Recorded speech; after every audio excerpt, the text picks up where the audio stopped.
너희는 멈추고 내가 하느님임을 깨달아라. 이 마을을 설립하신 박상호 사도요한 신부님께서 이 마을을 지을 때 주제로 삼으신 것입니다. 자, 우리가 살면서 깨달을 때가 많습니까? 잘 모를 때가 많습니까? 잘 모를 때가 많습니까? 알 때가 더 많지 않나요? 자기가 엄마인지 딸인지 잘 모르는 사람, 남자인지 여자인지 잘 모르는 사람 손 들어보래요. 우리 다 압니다. 아는데 문제는 뭐냐면 어떻게 아느냐가 중요합니다. 어떻게 아느냐. 욕심으로 아느냐, 사심 없는 진심으로 아느냐. 이게 중요합니다. 그래서 이 말씀에도 너희는 멈추어라 하는 말은 욕심을 멈추고 진심을 살아라는 뜻이겠죠. 그래서 우리가 욕심으로 아느냐, 진심으로 아느냐, 이 굉장한 차이가 있습니다. 욕심으로 알게 되면 내가 가장 먼저 남은 고사하고 내가 내 마음에 들겠습니까? 안 들겠습니까? 어때요? 욕심을 가지고 나를 쳐다보면 내가 내 마음에 들겠습니까? 안 들겠습니까? 세상에서 제일 믿지 못하는 사람 누구죠?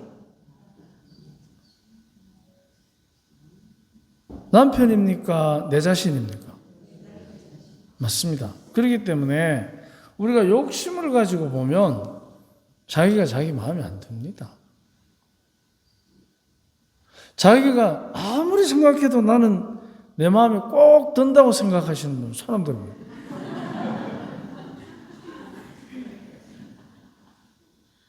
그래서 우리는 욕심을 가지고 보면 기대치, 목표치, 원하는 것, 이런 것들을 통해서 쉽게 하는 행위가 하나 있습니다. 비교합니다. 비교. 오늘 우리 자매님들이 이제 봄날이라서 이쁘게 하고 오신 것 같은데, 다른 사람하고 자기 자신하고 비교가 됩니까? 안 됩니까? 안 돼요. 오늘 옷장 문 열었을 때 솔숲에 갔다가 저쪽으로 가서 커피 좋은 찻집에 가서 차 한 잔 마시고 오는데 그러려면 입고 나올 옷이 있습니까? 없습니까? 근데 조금만 지나봐요. 이제 보니까 대충 옷 없어도 될 때가 와요. 왜? 오락하는 데가 없거든. 근데 그때가 옵니다. 근데 문제는 우리가 욕심을 갖고 나를 바라보고 이웃을 바라보거나 또는 욕심을 가지고 우리가 알려고 할 때, 깨달으려고 할 때 그것은 깨닫는 것이 아니고 자칫하면 그것을 통해서 취하게 되는 이문에 관심이 많게 됩니다. 욕심을 가지면. 욕심은 곧 그 사람이 꼭 돈이 아니더라도 명예, 권력, 물질 이런 것들을 통해서 내가 누리게 될 이문에 관심이 많아집니다. 그렇게 되면 당연히 쉽게 하는 것 중에 하나가 이제 평가를 하게 됩니다. 평가. 저 사람이 과연 우리 차인회에 들어와서 우리들하고 같이 잘 어울릴 수 있을까 없을까? 저 사람이 우리 프레시디움에 들어와서 과연 우리와 어울릴 수 있을까 없을까? 평가하게 됩니다. 그리고 내가 저 회의에 들어가는데 내 수준에 맞나 안 맞나 평가하는 것입니다. 그래서 그 말을 다른 말로 뭐예요? 레벨로가 맞아야 되는 거야. 내 수준에 그죠? 그래서 우리가 욕심을 가지고 접근하게 되면 이문에 관심이 많기 때문에 평가하게 됩니다. 그러면 우리가 살면서 내가 상대에 대해서나 내 자신에 대해서 평가하는 것이 과연 얼마만큼의 정확성과 객관성과 보편성을 가질 수 있느냐. 왜냐하면 우리는 개인이잖아요. 이기주의라는 욕심을 근거로 한 이야기를 하기 전에 이미 우리는 각 개인이기 때문에 각 개인이 가지고 있는 삶의 궤적에 따라서 갖고 있는 고정관념이라는 게 있습니다. 그 고정관념 때문에 우리는 남을 객관적으로 평가한다? 굉장히 어려운 일입니다. 하지만 그 고정관념으로부터 벗어나서 좀 더 객관적이고 그래도 좀 더 보편적이고 그래도 좀 더 넓은 마음으로 세상을 살아가는 삶의 선택 중에 하나가 진심으로 깨닫는 것입니다. 그 진심. 그러면 우리가 진심이라고 하면 어떤 것이 있나? 많은 질문이 가능합니다. 진심은 한마디로 정리를 하면 사랑입니다. 사랑으로 판단하는 것이 아니라 사랑으로 받아들이는 것입니다. 그래서 진심으로 깨닫는 것은 사랑으로 받아들이는 것입니다. 우리가 나 자신부터 해서 이웃 또는 모든 것들을 사랑으로 받아들이면 나타나는 첫 번째 현상이 있습니다. 잡초라도 그 자리에서 피어있는 잡초로서의 가치를 인정하게 됩니다. 그것 자체로. 이게 피어가지고 이걸 제초제로 확 쳐가지고 싸그리 뽑아버려야지 맞습니다.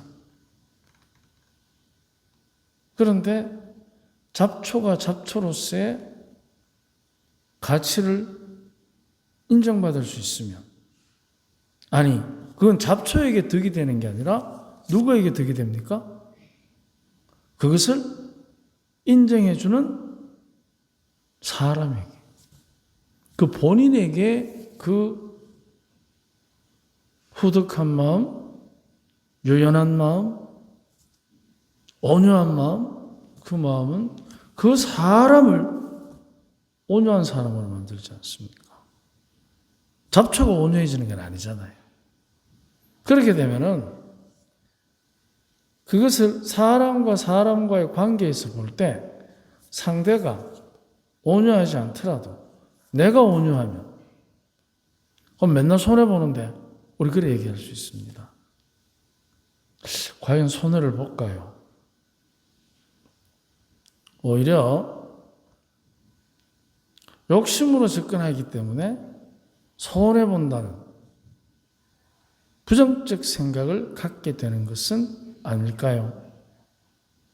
진심으로 깨달아서 사랑으로 받아들이게 되면 나는 사랑이 깊어지고 상대는 계속해서 나한테 사기치는 기술이 늘고 그게 아니고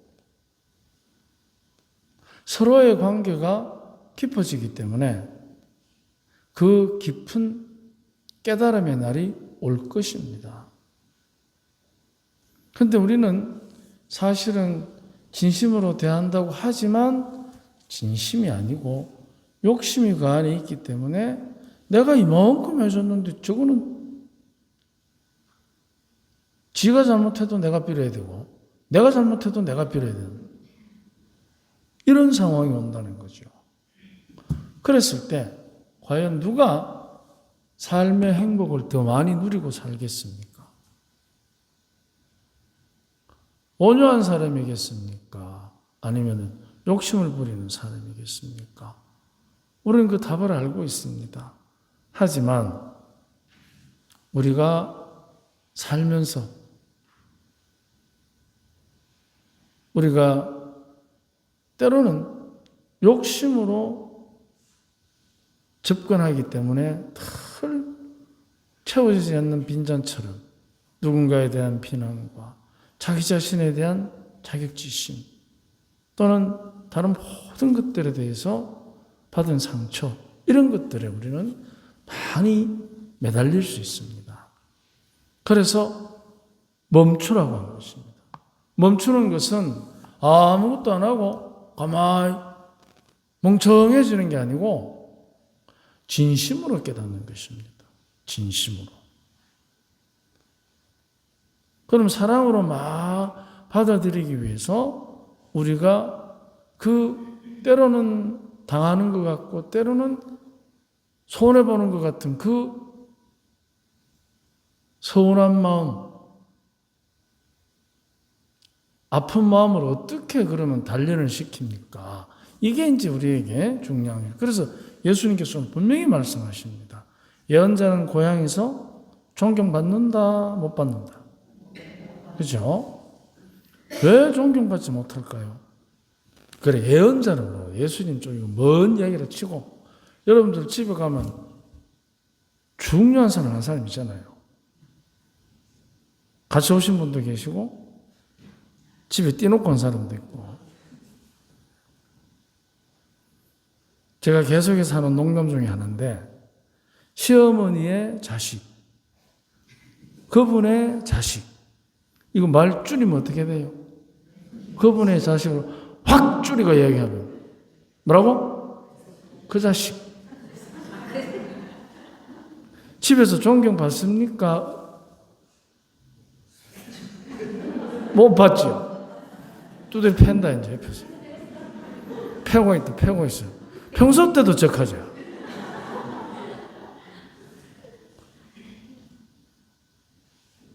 예언자는 고사하고 그 자식 한번 생각해봐. 집에서 존경받습니까? 아니면은 개시당합니까?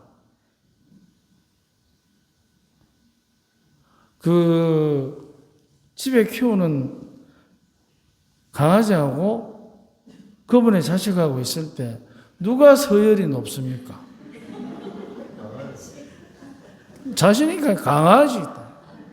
그래서 내가 안 간 거예요. 근데 그럴까 싶어가 내가 아예 혼자 산 거예요. 편해.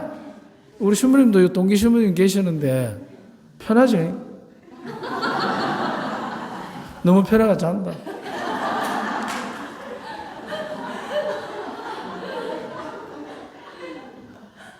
그래서 우리들이 정말 예언자가 존경받지 못한다는 뜻은 예언자의 기본적인 자질, 인정이 아니라 예언자로서의 수련받는 것입니다. 즉 우리가 무시당하고 인정받지 못하고 존경받지 못할 때 그때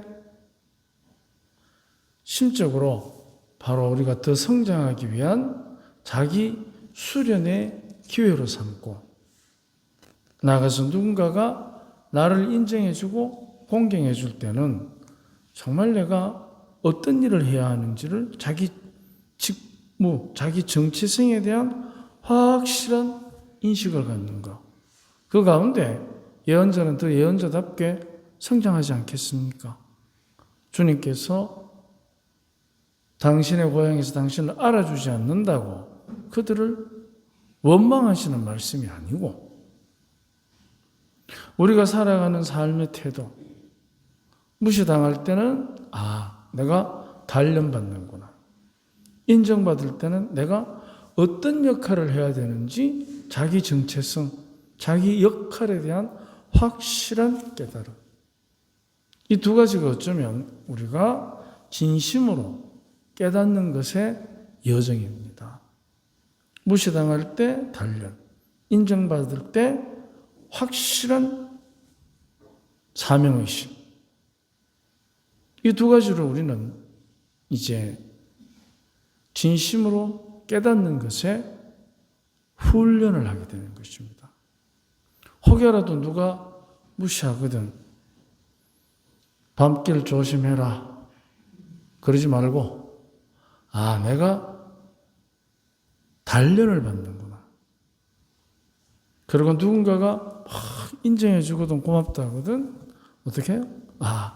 내가 어떤 일을 해야 되는지, 나의 역할에 대한 확실한 자기 사명의식. 이 두 가지를 우리가 어머니, 아버지, 그 역할은 자식들에게 예언자입니다. 그렇지 않습니까?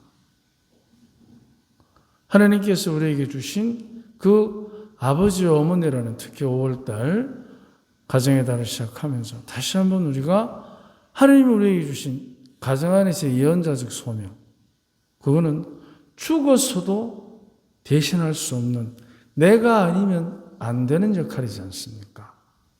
어머니 바꿀 수 있습니까? 아버지 바꿀 수 있습니까?